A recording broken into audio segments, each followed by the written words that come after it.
Yes, guys, welcome back to the Cannon podcast. How are you? I hope you're doing very, very well. Thank you so much for being here. Normally on a Wednesday, we do a scouted or a rewatch episode, but today we have something a little bit special for you, something very, very interesting, certainly interesting to me. If you are an ex-user, and unfortunately I am, you probably will have seen a guy called Magic Hat who does these fascinating, detailed, exploratory and explanatory threads all about the Man City financial case, all about the charges they're facing from the Premier League, but also so much more, going back to UEFA, the CAS dealing, so much detail. And I've read these threads for a long time. I think they're fascinating. And we've managed to get him to speak, which is amazing.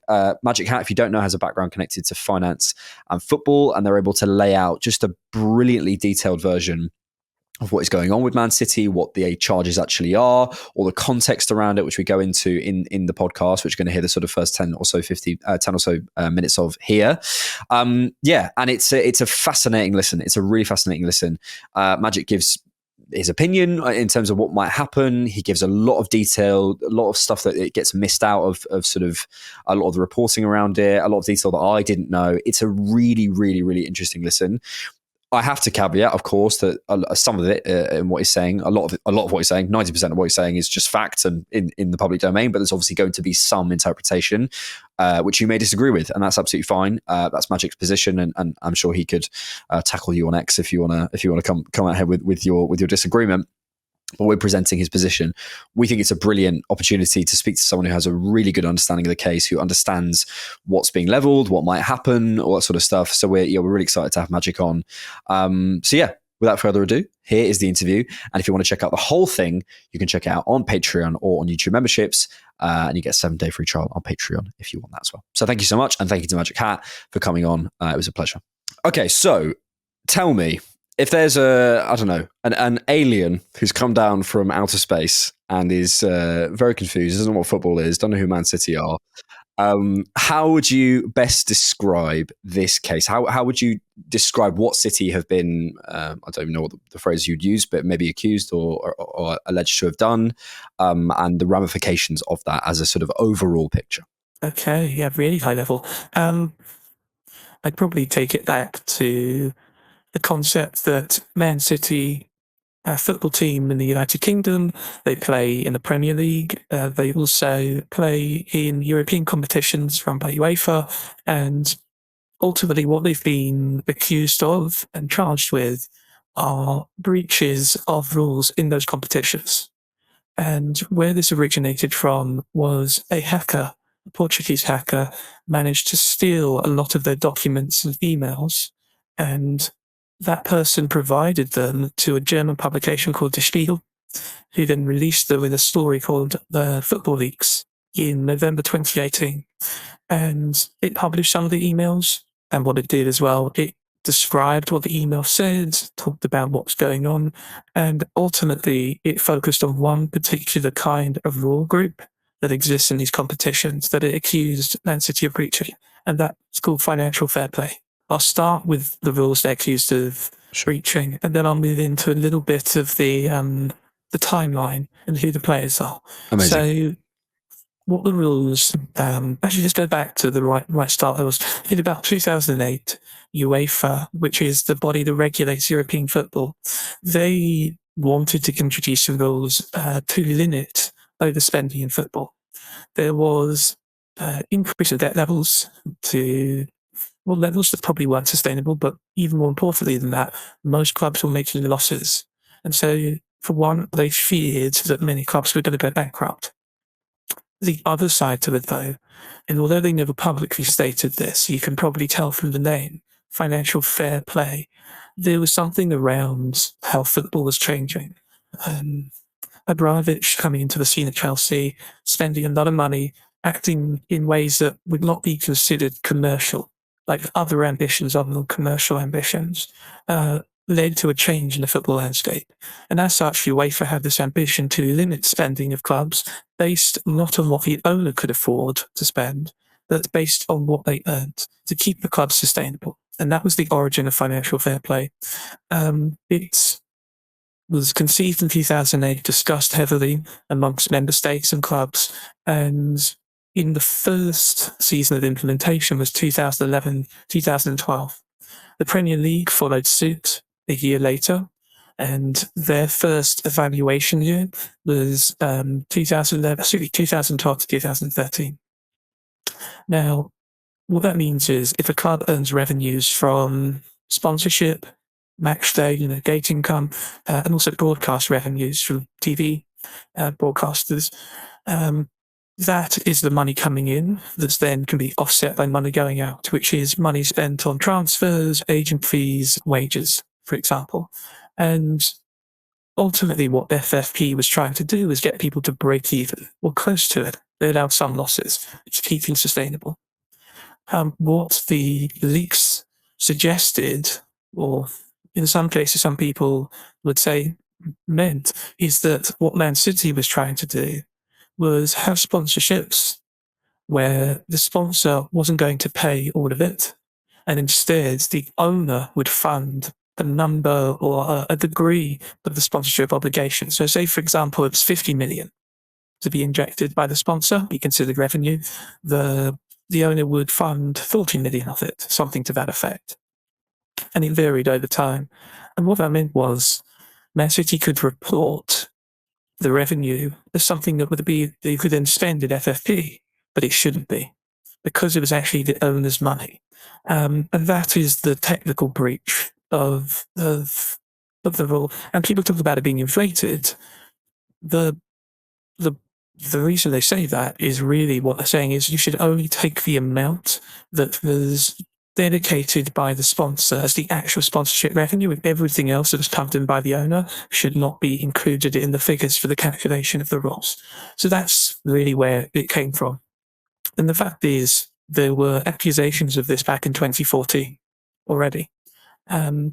Manchester City and UEFA came to an agreement where they settled, and that was mostly because of political influences, but also Man City didn't provide all the information that was required, and this had a later effect. But this is something that's been ongoing. What no one had before the leaks was actual concrete proof of it. It was all just speculation. So the leaks came out, then two parties wanted to investigate. UEFA, because they believe there'd been a breach of their rules, and the Premier League, because they believe there'd been a breach of their own rules. It's called PSR in the Premier League, Profit and Sustainability Rules. Man City chose not to cooperate with the investigations. What they asserted is that any information that came from the article would have had to be stolen, and therefore they shouldn't have to comply with any investigations. UEFA and the Premier League didn't agree, and so they've opened up formal investigations against them. The routes went very differently at that point, though. UEFA demanded information from Man City and for them to comply with the process that they ran. Man City refused, and so UEFA simply found them guilty, effectively, and sanctioned them through their own processes. And they did it quite rapidly. The investigation opened in 2019. They were sanctioned by 2020. And Man City appealed to the Court of Arbitration for Sport, known as CAS, which is their right to do under UEFA rules.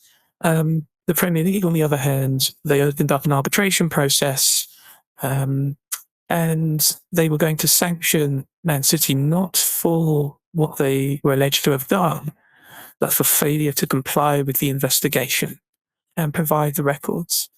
And what Man City chose to do at that point was challenge the jurisdiction, the authority of the Premier League and the arbitration, and take it to the English Court of Law, the High Court, and later the Court of Appeal. So those are the two processes, and therefore they had very different timelines.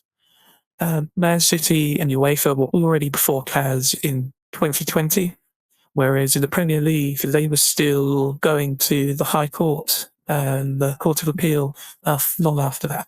So that's why they've run at very different timelines, and why everything with UEFA's case was wrapped up in 2020, but also why the Premier League's has gone on till now. That's fascinating. And yeah, so many places we could go after that. Let's try and close off as much as we can, or sort of finish off that timeline with UEFA and CAS. Could you talk to us more about how that process finished, and what that process was with CAS, how they how they maybe sort of approach that thing, and maybe does that inform in any way their Premier League investigation? Yeah, absolutely.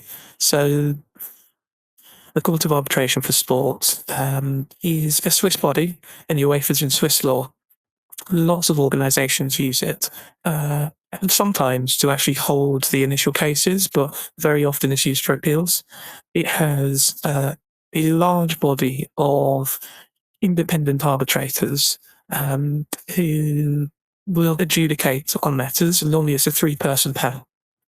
And that was the case here. What happens before it, though, is the parties who are going to be before the court have to make applications and demands. And what happened here was UEFA, knowing they were being taken to CAS on appeal, made demands for evidence from Man City that they'd made in the past and Man City had refused to provide. Man City made its own applications about whether this case should even have been heard in the first place, the jurisdiction of UEFA, and all these matters. So there's some things that are decided before the hearing takes place, almost. And what happened was Man City responded with some evidence, and that evidence was predominantly 6 original emails that corresponded to the leaked emails that UEFA had used in its case. Only 6 of them. UEFA had demanded for a lot more than that. They demanded for any evidence related to this case, which was their right to do, under something called discovery. Man City refused. They didn't think it was necessary. And what happened next is probably what defined the CAS arbitration, in that UEFA decided not to pursue it further. They decided not to demand the other evidence. They wrote a letter to CAS stating that they had a need to wrap up the hearing before the start of the next season, and that they were confident the limited evidence they had would be sufficient to win. It's quite a big mistake. And so rather than having all the evidence that the Premier League now has, UEFA had very little for CAS. They thought it would be enough, but they had very little. The way it works is you have a hearing, you submit your evidence, you call witnesses, and the CAS hearing lasted a number of days. And afterwards, the arbitrators make a decision. And ultimately, the case that UEFA brought before CAS, I'll describe it simply. It was the Man City hierarchy. So it's an executive team. So it's her CEO, Chief Financial Officer, and the CFO, Chief Operational Officer, and the COO, and its head of finance and others, made requests of one of its board directors, known as Simon Pearce, that he fulfill arrangements whereby Man City's owner, a company called Abu Dhabi United Group, ADUG for short, pay the sponsorship obligation. So pay money to the sponsors, and then the sponsors pay that to Man City. So that was the overall alleged action that led to all of this. Sure. What Man City had was a number of witnesses from their sponsors, which include companies like Etihad and Etisalat, come forward and deny this happened. They had this board director called Simon Pearce come forward to deny it happened, and other witnesses too. And what CAS ultimately decided, you could split it into 2 parts. Unanimously, all 3 arbitrators decided that the emails they saw definitely discussed the arrangements to have the owner pay the sponsorship obligations. That is not a debate. That was a unanimous finding of fact, that the emails they saw from the CFO, from the head of finance, from the chief operational officer, were all seeking to do that. What they said is those emails weren't enough for them to be convinced that then the people in the UAE, Simon Pearce, actually followed through and did it.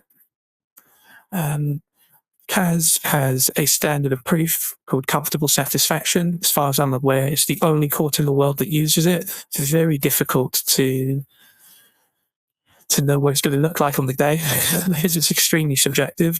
And 2 arbitrators out of the 3 said that these emails did not meet that standard.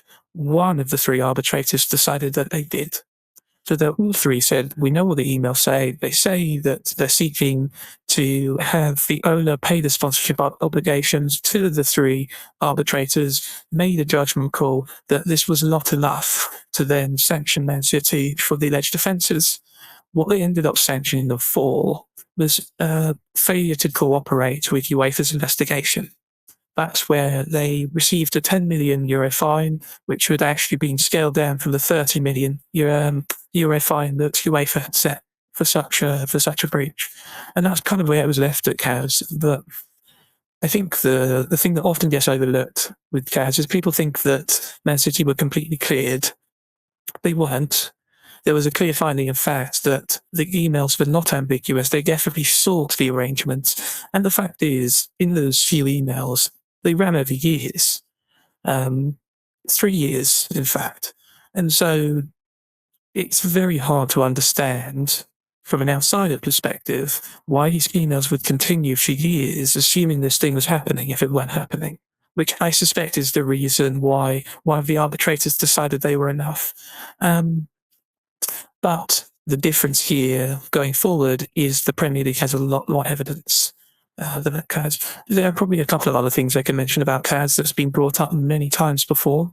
You probably heard of some of these things like time barring and conflicts of interest or potential conflicts of interest around the arbitrators. I can cover those as well if you think it's helpful. We might come back to that. Let's draw a line under UEFA and CAS. That was really well laid out. Thank you, mate. Let's move forward to the Premier League then, even though obviously a lot of it is linked. Probably people hear about the 115 charges. I've got a BBC article up here saying 54 times failure to provide accurate financial information, 2009-10 to 2017-18, 14 times failure to provide accurate details for player and manager payments from 2009-10 to 2017-18, 5 times failure to comply with UEFA's rules, including financial fair play, 2013-14 to 2017-18, 7 times breaching Premier League PSR rules, 2015-16, 2017-18, and 35 times failure to cooperate with Premier League investigations, December 2018 to February 2023. That's available on the BBC website if you want to go have a look at that.